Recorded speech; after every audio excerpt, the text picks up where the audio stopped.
Don't like it? I'm just kind of picturing something more like the back of Professor Quirrell's head in Harry Potter. You know, when Voldemort's kind of just living on there. Does that sound good? Yeah, sounds perfect. So tell me more That about is these perfect. boxes.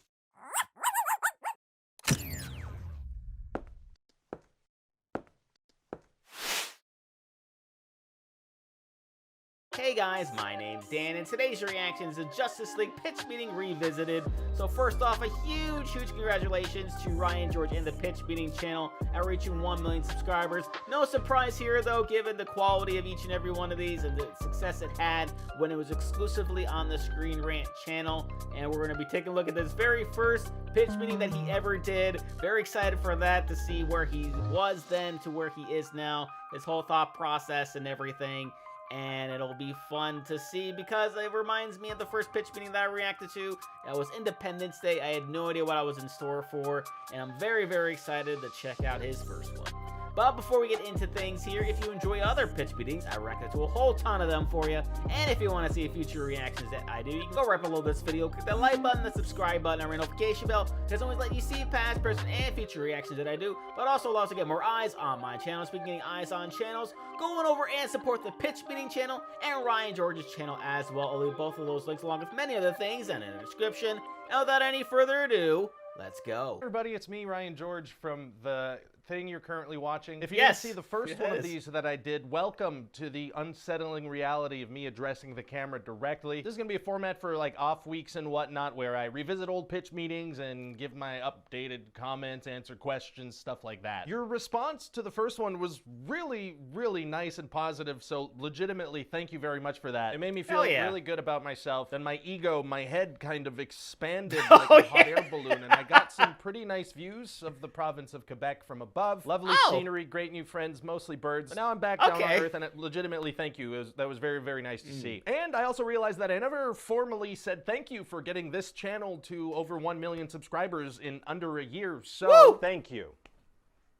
Whoa, nice change. Put a suit on just for that. I'm 33 years old. I just suited up for some light wordplay. So. You don't ever really have to grow up. That's just something they tell you. So in the comments of the last video, this person who came in 2,383rd in the Gerard contest asked what the first pitch meeting was. And I thought, hey, that's a good thing to revisit. It's kind of an interesting thing because technically the first pitch meeting I ever did wasn't on the Screen Rant channel, and it wasn't about any specific movie, or just about like the movie industry in general. So this is a video that I uploaded years ago on my own sketch comedy channel. Called Ryan George, and I named it that because that's my name. So this is the first kind of like thing in the pitch meeting universe. It's a video called Every Single Movie Studio Today, and I uploaded in September 2017. So here you go with this. Yeah, so the movie's a true story about my mom who suffers from Alzheimer's. Okay, and this will kind of set up Alzheimer's cinematic universe? No, it's just a movie about my mom. Okay, so this will kind of set up a motherhood cinematic universe? No, it's just, you know, the one movie.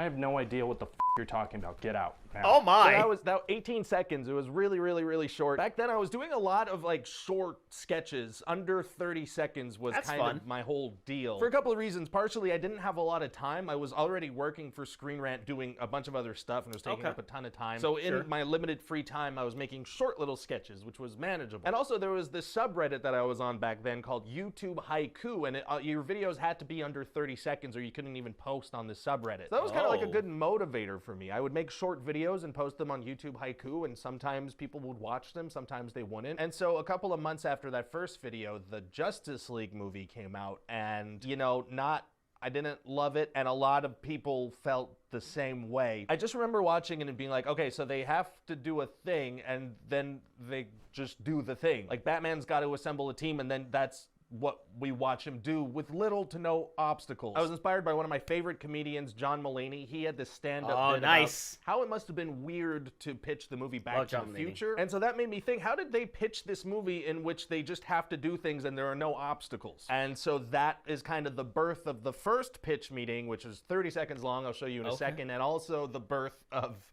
the catchphrase. Right off the bat, I was saying it. So here's the Justice League pitch meeting, the 30-second version. So there's this bad guy named Steppenwolf, right? What's his backstory? Barely matters, but he wants to destroy Earth, so he has to get these boxes together. And that's gonna be hard for him to do? No, super easy. Barely an inconvenience. Ah, so there it is. Batman gets the Justice League together because they have to stop him. Right. And then they do. Yep, that sounds right. Yep. Okay, this is f***ing perfect. Bleeperson, I had swearing going on. Both those things had swearing in them. I don't usually put swearing in my videos. I think that like the funniest swearing moments are when they're completely unexpected and also bleeped. That's something from one of my favorite shows in The Office. There's a couple of instances where characters swear and it's bleeped. And I remember watching, it always caught me off guard, and I always loved that. So that's something that I kind of adopted from there, that mentality of that's really cool. Use it sparingly and use it as a surprise. And also bleep it, because it's not like the word itself that's funny. What's funny is that like, whoa. I don't know, at least that's my opinion. I agree. How I like 100%. To do it. Anyway, so like I mentioned, I was already working at Screen Rant. I had been working there since 2016. They hired me off of LinkedIn back in the day. They saw that I was a Montreal-based YouTube comedian, and they hired me. I was doing these kind of news videos on the ScreenRant.com website. I'll see if I can find something. If after this sentence it cuts to one of those videos, that means I was able to find an example while I was editing this video. With Captain America Civil War coming out soon, there's a ton of Marvel flying around right now. Oops. And now fans can get ready for even more, as it's been announced that a teaser trailer will soon drop for Doctor Strange. And so I did that for about a year. I was making like 4 of those a day, and then that initiative kind of dwindled down. And then they moved me onto the YouTube channel. I was doing stuff on the YouTube channel. They've kind of always let me like do my own thing and insert comedy wherever I wanted to. And so I was doing like kind of like top 5 videos in my own style with little jokes sprinkled in. If after this sentence I show a clip, it's because I found one. The Walking Dead is on its 8th season, and there's not really an end in sight, but it will end one day. Right? Well, for the eventual day when it probably does end, here are 5 theories on how The Walking Dead will end. Then one day the Screen Rant channel manager at the time, this guy Rob, kind of asked me like, hey, do you have any ideas for like other things to do on the channel? Like, we're willing to try some stuff out. And I was like, I did this pitch meeting thing on my own channel. I could probably talk crap about Justice League for a little longer. And so I put that together and we put it on the channel, and it did pretty well because people were still angry about Justice League at that time. Everyone on the internet was still arguing about it, so it kind of plopped at the right moment and did well. I don't know why I used the word plop. Anyway, so I plopped the video in November 2017, and this is that video. Okay, so tell me about this Justice League script. Okay, so there's this bad guy named Steppenwolf, right? What's his backstory? Barely matters, but he wants to destroy the world, so he has to get these boxes together. And that's gonna be hard for him to do? Oh no, super easy, barely an inconvenience. Great, what's he look like? Well, in the comics, he's got like a goatee and a helmet with horns.